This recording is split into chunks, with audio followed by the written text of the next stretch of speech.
You are watching TV9 News. I'm your host Amrita, and today I am joined by Dr. Priya Balasubramaniam, a public health scientist at Public Health Foundation of India, to speak about whether India needs a nationwide lockdown to curb the second wave infections. Hello, Dr. Priya. Thank you. Hello, Amrita. Very pleased to be part of today's discussion. Thank you. So, Dr. Priya, before we begin, let me just give a brief context to our viewers about what we're talking about. So, currently, the images that we are seeing, the pictures of an individual standing in a PPE kit in the middle of several burning funeral pyres at a crematorium, has become symbolic with India's current struggle with the COVID-19 second wave pandemic. So the question is, how can India put an end to this devastation? In the recently, Supreme Court has been the latest entity to tell the center to review its options of a nationwide lockdown. Now, other than the Supreme Court, India's wealthiest banker, Uday Kotak, and US's top infectious disease expert and advisor to the Biden administration, Dr. Anthony Fauci, too, has suggested that a lockdown for a few weeks might help. So, Dr. Priya, coming back to you, do you agree with these suggestions of a nationwide lockdown, perhaps just for a few weeks? But if you actually look at the way that the lockdown was done last year, I think it behooves us to learn from history. And thankfully, it's only 1 year short history. I think the lockdown did a couple of things. It allowed states which were undergoing this surge of new infections to step back, think a little bit, and put into place the appropriate measures needed to stem these new infections that were coming in, ramp up tracing, ramp up surveillance, ramp up genome and phenotyping capacities to understand the nature of these new variants, and so on and so forth. In some ways, there was a very draconian centralized measure of lockdown, as you know, which kind of came out of the blue and without too much consultation, which also led to this huge, exodus of migrants and informal workers out of the country, and that led to additional issues and challenges around disruption of economies and causing greater impoverishment and many additional socioeconomic burdens. So now I think while a nationwide any lockdown allows states to introspect and have some perspective of what kind of capacities that they have, as well as use the time to enforce mask wearing and other preventative social distancing or forced social distancing where you don't have people on the streets in a much more effective manner. However, I think there has to be some thought when you are clamping down on these kind of national lockdowns.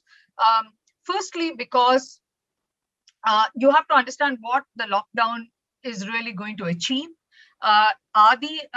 Is the situation in that particular state so far ahead that state needs to take this measure in order to kind of curb the rapidity of the spread of this variant.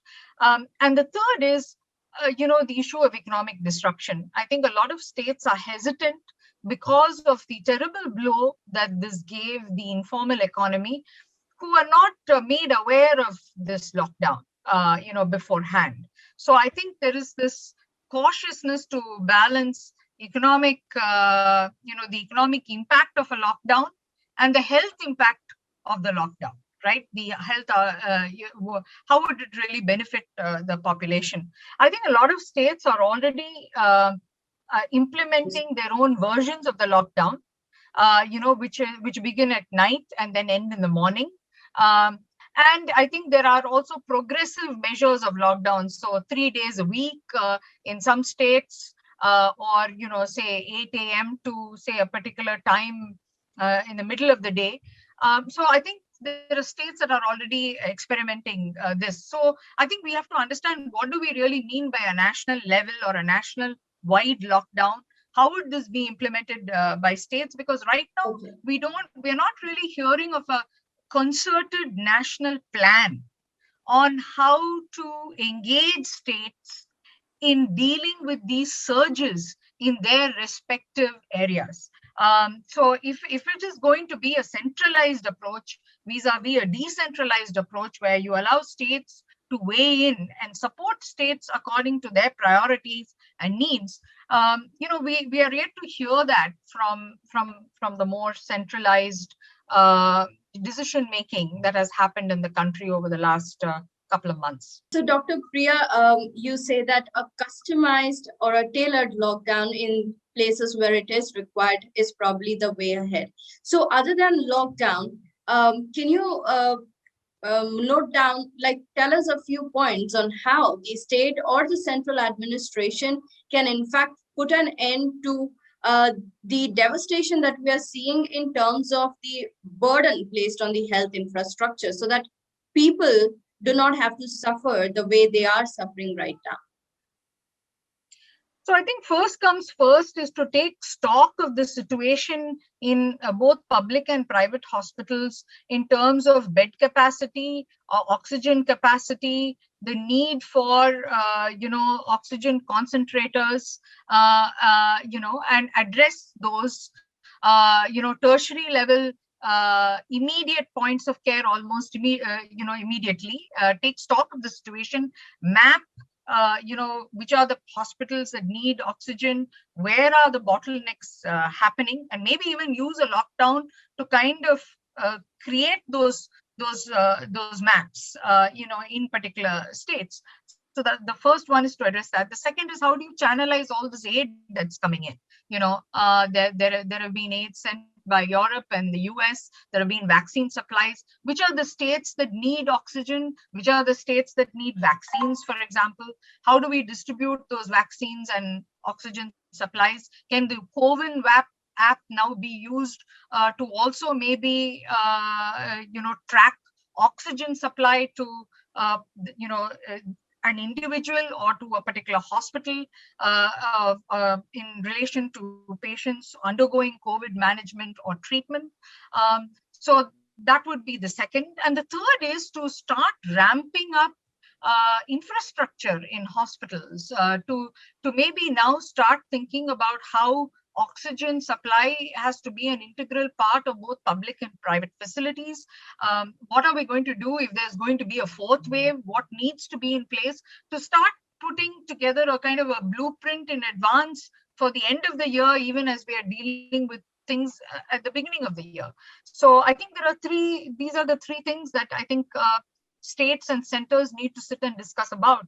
This is not about being reactive, but being more proactive and also thinking ahead of the future. And some states are doing it better than others, and maybe it's time to go back to the drawing board, which they did last year, and look at which states are managing things. I mean, Kerala is not allowing the electoral victory to take precedence, but allowing COVID to be the prime management. West Bengal has now gone through a rough and tumble election. Perhaps now it's time to work with the government to manage the outcome of those elections, which is a record number of new cases and infections. So maybe that should be the priority of Bengal right now. Maybe a total lockdown, oxygen capacity, a mapping of bed capacity, and so on and so forth. And the same with Tamil Nadu. I mean, yes, there's a new government being formed, but I think the order of the day is now to see how do we stem the new lot of infections coming through the second wave. How do we allow the private sector to work with the public sector in managing this health system capacity shortfall, and what kind of investments need to be put in at the public health capacity to kind of prepare ourselves for this ongoing wave, as well as to anticipate maybe the next wave that might come in, who knows, towards the end of the year. Thank you so much, Dr. Priya, for sharing with us those very helpful insights.